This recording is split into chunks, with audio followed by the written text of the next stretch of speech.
Hey, welcome back to part number 3 of my 32nd scale trumpeter kit, the Mig-29SMT, or this guy, as you can see it. This part 3, I'm going to talk about getting the intakes on, getting the 2 pieces of fuselage together, and a couple of flaps and stuff, and pretty much most of the assembly.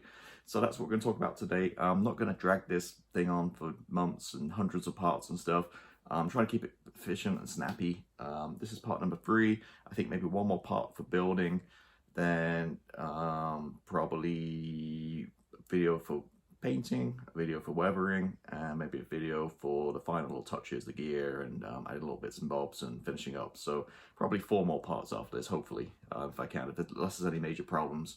That's what I'm aiming for. Again, this will keep this efficient. I don't sit there in front of the computer for like hours and hours watching this. I think I'm trying to get the information across as efficiently as I can. So still loving this kit. I was up till 1 o'clock last night working on it. I just can't put it down. It's one of those kits where, you know, it's just really blast to work on, a lot of fun. Being big, it's a lot of great detail too. So I'm really looking forward to getting to the painting weathering stage as well. That's going to be a blast. So let me switch the camera down and let's talk about kind of where I'm at and what I've been up to for this part. So here she is, looking like a MiG-29 now, right? The nose is separate. I mean separate. It's not attached, just loose. Just give you the idea of the shape. It kind of clips in very nicely. It does come with a nose weight. This giant piece of metal. I just weighed it downstairs and it's 32 grams. It's the weight of it. So it fits in very nicely into there. And then it gives you the necessary nose weight. So that's kind of a cool touch. So what have I been up to? So as you can see, I've got the 2 parts together. Started off, let's kind of talk through kind of order what I did. So got the intakes painted first. Show a couple of pictures, kind of how I did that process. So basically started with taking the parts, sub-assemblies, and then priming them in my usual Mr. Service 1500 black. Then, to be honest, I'm not quite 100% sure on the color on this. I'm not a rivet counter, so I just went with like a white for the intakes.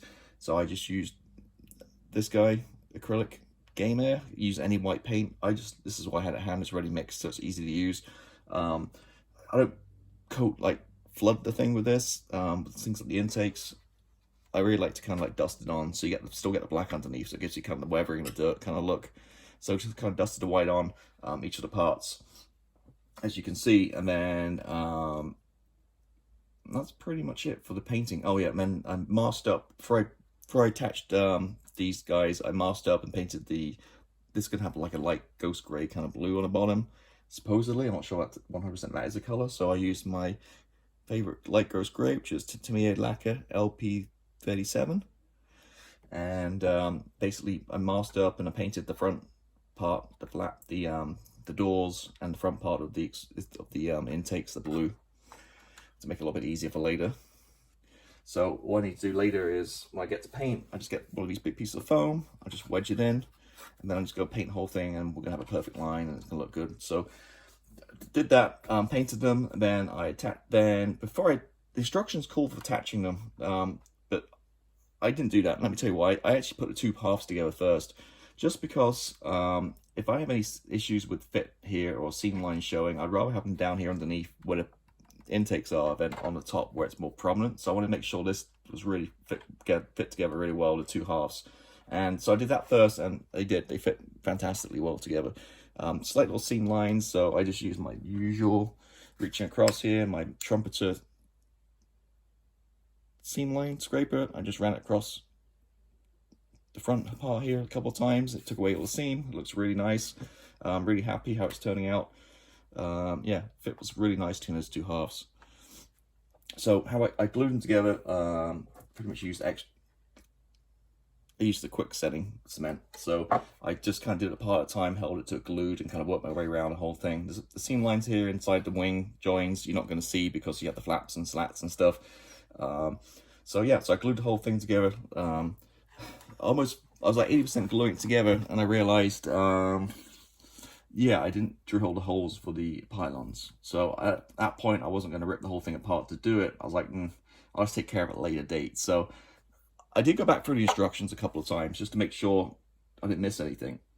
And to my defense, there is nothing in instructions to say to drill holes for the pylons. It's not stated in there. So the reason me doing this and posting these videos is to help you guys along with your builds too. So major tip for this one is drill the holes for the pylons before you put it together.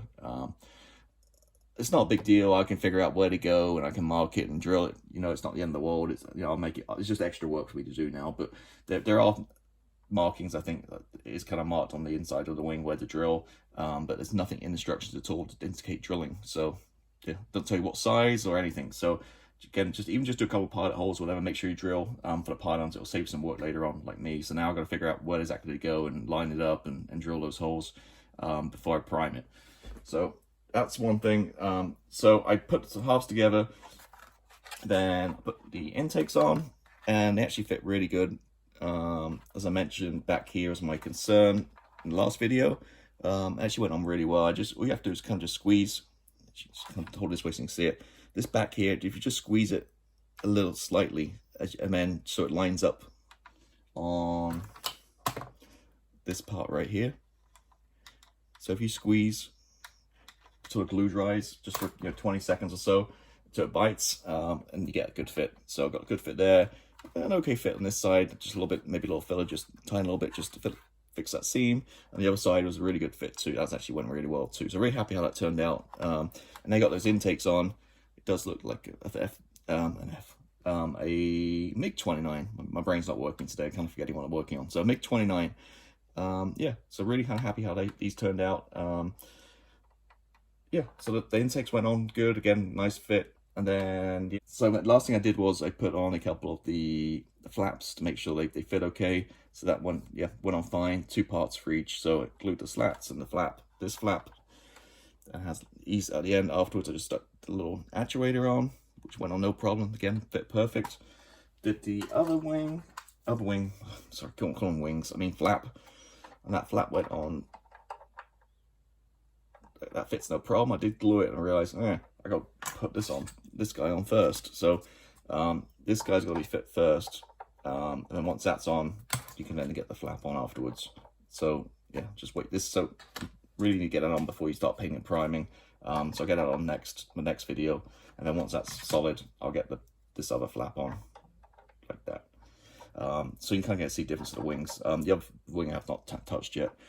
As always, did break off the can't see it right here, break off the pitot tube or whatever it was, the little tiny little sand thing back here. It's not, again, not the end of the world. I'll use some plastic card at the very end and I'll just glue a new one on. With all the handling and painting and weathering, those things are going to snap off anyway. I tried to leave these on as much as possible, but to get the flap on, you have to cut it off. So when I built the Tamiya F117 Nighthawk, I managed to leave one at the front with little pitot tubes. I managed to leave that on all the way to the very end through priming, painting, everything, and cut it off, and I was good to go. But on this, like I say, in this case, you do have to remove it to get the flaps in. And that pretty much kind of sums it up where I'm at. My other video I talked about kind of how like the big attachments are for the sprues. You can see there it's kind of like a little bit agricultural, so I've got a little bit of cleanup to do. You kind of see there where it's just the part was so big, the joining part. So a little bit of cleanup to do there. But other than that, yeah, going good. So once that's on, it's gonna look really great. Tails, and then got, like I said, nose. So from here, just gonna carry on assembly. So I'm gonna do the flaps on the other wing. I'm gonna build the tails, and all the bits involved.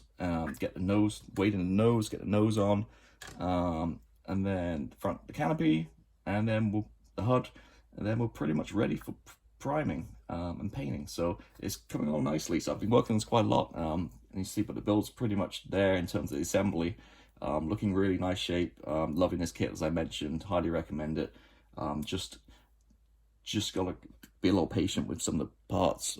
Just really dry fitting. Not everything fits perfectly off the bat. You just have a little bit of sanding. But the main thing is it's two halves with perfect fit. So the main big seams and the main part of the aircraft fit, like I say, fit really well.